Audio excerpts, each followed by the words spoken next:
Hello, YouTube land, and welcome to another edition of the Crypto Mama Mia. Today is November 18, 2022, Friday Fun Day. And today, ladies and gents, I'm going to talk about FTX, the gift that keeps on taking. That's right. But I will come at it with a different angle today. I'm going to be talking about some ironic things with this whole situation and how it affects you. With that being said, if you have not liked me, subscribed to me, or shared me in not that sick fashion, ladies and gents, please do. I have a special surprise for my 3,000th sub. So help me get there. Anyways, here we go. My goodness. See, this is why. This is one of the reasons why, ladies and gents, you need to keep track of your money. Look at this teacher's fund. It put 95 million into FTX, and now they have to just write it off as a loss. That's right. I hope it was just a small portion. In fact, let's just check it out. But yeah, if your money was in there, it's gone. Okay, it's less than 1%. So not too bad, but still 95 million. That's a lot of money, ladies and gents. It sure is. But here's what I like to point out. Banks. And remember why these people are doing this, not just the banks, but the government. They are now downgrading Coinbase, right? Trying to make you afraid. They're saying that Coinbase is a neutral thing to invest in because of FTX, right? Bank of America not only says that, they say this as well. They say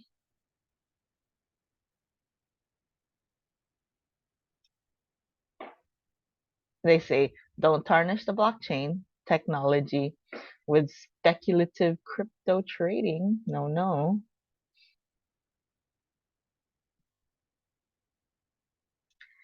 Here's the one that I find most ironic.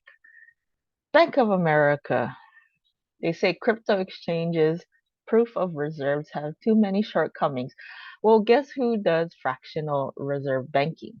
That's right, Bank of America. Bank of America says and does, fractional bank reserves. If you don't know what that is, ladies and gents, go look that up. You'll find that very eye-opening. That is why I don't hold too much cash in the bank. You know, when Robert Kiyosaki says losers, savers are losers, that's part of the reason why. That and inflation will just eat away at your dollars, anyways. But yeah, they can hold just a fraction of what they say they have or what you put in there. But funny, right? That they say the cryptocurrency industry also needs a clear delineation between trading platforms and market makers, the bank says, right? So I don't know. Why don't everyone just do this? If you say you have $1 million in there, how about you have $1 million in there in your bank? This is part of the reason why during that 2008 collapse, a lot of banks went under, because the mortgages went under, and now people are trying to get their money, and there was no money, so they just shut down with your money in there, supposedly, which they did not have. I find that ironic. Here's the other ironic thing I found as I was scouring the news reels today.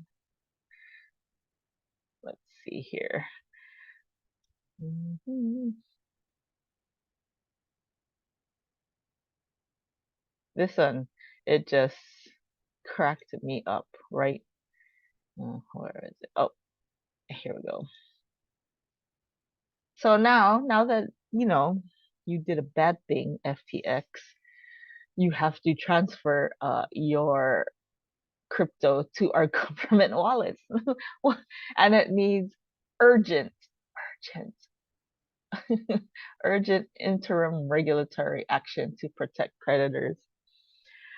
I mean, yes, that's all great in theory, but will that crypto actually get to creditors, or will that crypto get stuck in investigations and, oh, I don't know, magically disappear? I mean, I would want to give the Bahamas government the benefit of the doubt, but I don't know. I have a healthy distrust of the government, of any government. I don't know what goes on behind closed doors, but I do know in our country, America, even though you're not supposed to trade on certain information, oh, I don't know, like for example, new policies or rules coming up against certain companies, i.e., chip manufacturing companies, climate change companies. So you're not supposed to buy and sell stocks of companies associated to that if you're in Congress. But honestly, a lot of these Congress people, they sure are worth a whole lot of money. You could just go look up your favorite politician's net worth. Nancy Pelosi is one that comes to mind. And you'll see her net worth is bananas, bonkers, man. I'm telling you.